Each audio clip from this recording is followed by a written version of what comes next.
Hey, what's going on, Flix Talkers? Welcome back to another movie review, this time an early review for The Tragedy of Macbeth. It is an Apple original and it is coming out this Friday, January 14th. And this film is directed by Joel Coen of the Coen brothers, who have done such masterpieces as The Big Lebowski, Oh Brother Where Art Thou, and True Grit. And this film does star Denzel Washington and Frances McDormand, just to name a few. And the quick synopsis for The Tragedy of Macbeth is: a Scottish lord becomes convinced by a trio of witches that he will become the next king of Scotland, and his ambitious wife supports him in his plans of seizing power. Alright guys, so to say the least, I was excited, man, when I first heard that I was going to be able to check this one out. It did get a theater release last month in December, but we are getting it directly into your home, and that's how I ended up watching it. Now, just a quick heads up, it is in a 4:3 aspect ratio, and it is completely in black and white. Now, I'm sure if you guys already saw the trailer, you guys know that already. But I thought it was just a friendly reminder in case you didn't know. Now, it goes without saying, but all my movie reviews are completely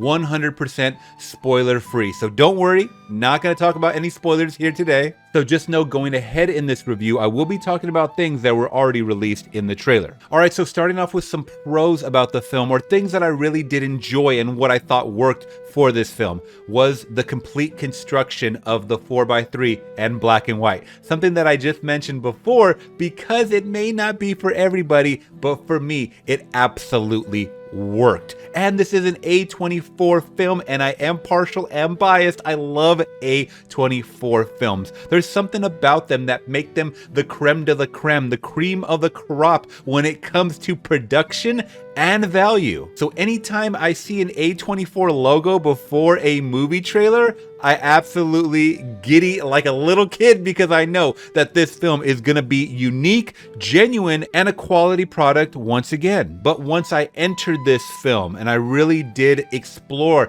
the landscape of this William Shakespearean play, which I never saw, but I definitely am privy to his existence, and I think I only saw the Romeo and Juliet remake with Leonardo DiCaprio, which is not the perfect representation. I take that back. Somewhere in junior high, they definitely showed us a version of Romeo and Juliet, and we read the book. But other than that, I don't know this classic piece. And along the way, I could definitely tell that this script was formatted to look like a stage play. So just know that when you are watching this, it's not going to play out like a typical movie from scene to scene. A lot of the actors are narrating things along the way, what they're doing, what they're thinking, exactly like it would be in a script, and almost as if these actors are talking to the audience like they would in a stage play. So that I actually really did like, and love for that matter, because I don't see that every day in cinema, and I don't go to the play. And even for someone like myself that's not really exposed to that,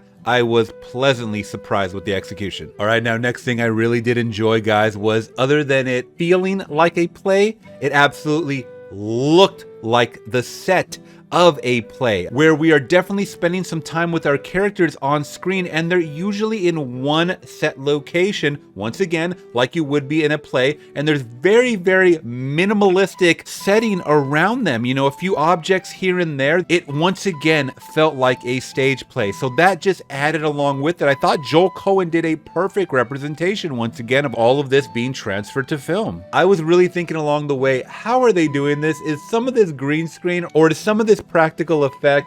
They just did such a good job with the cinematography. I was really blown away. And cinematography aside, the performances, guys, in this film are stellar. And I'm sure you guys knew going in this, Denzel and Frances McDormand were gonna blow you away with their performances, which they did. And I was really hoping that they had their Nick Cage moments, meaning that they would just kind of throw raw emotion at the screen, and Denzel did that, and Frances definitely did that. Not right away, you gotta kind of build up to it, but when we finally got it, I was like, yes, these are why they are award-winning actors for performances like this. Now, I'd mentioned earlier in my review, I am not really familiar with the source material from this Macbeth William Shakespeare play. So to me, not knowing what the outcome or kind of the general idea of what the story was going to be like was awesome. I think maybe possibly if you know already what's going to happen, you may not be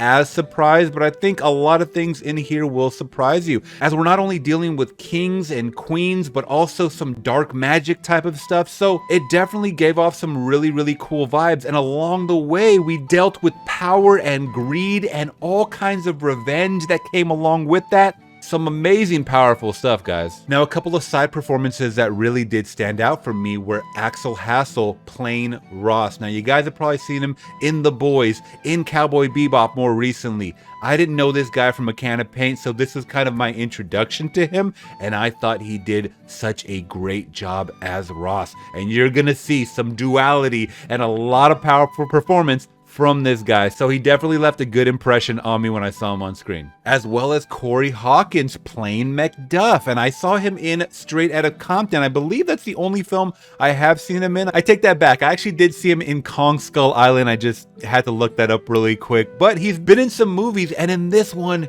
he really put on a good performance. I was kind of worried. I was like, how are these surrounding cast members really going to compete with some Oscar award-winning star power like Frances McDormand, like Denzel Washington? And they definitely proved that they were able to fight and tussle with the big dogs. And I really did appreciate his performance once again. Corey Hawkins, you did a fantastic job, my friend. I loved you through and through. I loved your story arc. Hey, I can't wait to see more, my friend. All right, now a con of mine. And I don't even know if I'll really call it a con because it just was something that was very difficult. It was the dialogue. Aye, and a bold one that dare look upon that which might appall the devil. Now, I know that they're purposely writing this like it's a Shakespearean play, so if you are not used to the way they spoke in this format at all whatsoever, even with the subtitles on, it was very hard to understand what they were talking about. And I don't even know where to throw this. Like, it's not really a con because for some people, the authenticity of it is perfect. And to me, it was perfect. It was beautiful that they were able to remember all of this dialogue. So that's why I say it's not a con really for me, but I feel like it's gonna be a turnoff for a lot of people. They're gonna turn this movie on and then 5 minutes in, realize that they have no clue what's going on, and it's gonna turn them off.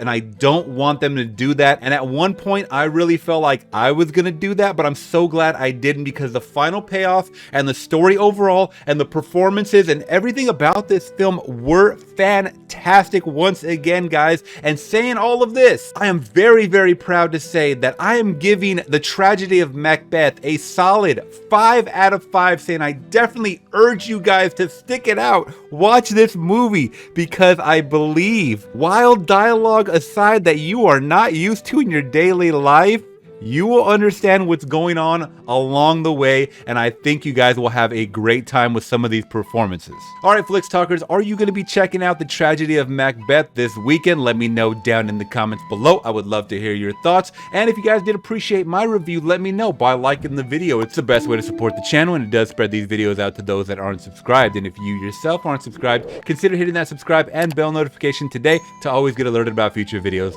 like this. Hey, and while we're at it, why don't you guys let me know your favorite Denzel Washington movie down in the comments below, and for that matter, your favorite Frances McDormand performance down in the comments below. I'd love to hear it and get a dialogue going. All right, guys, till next one, I'm gone. Peace.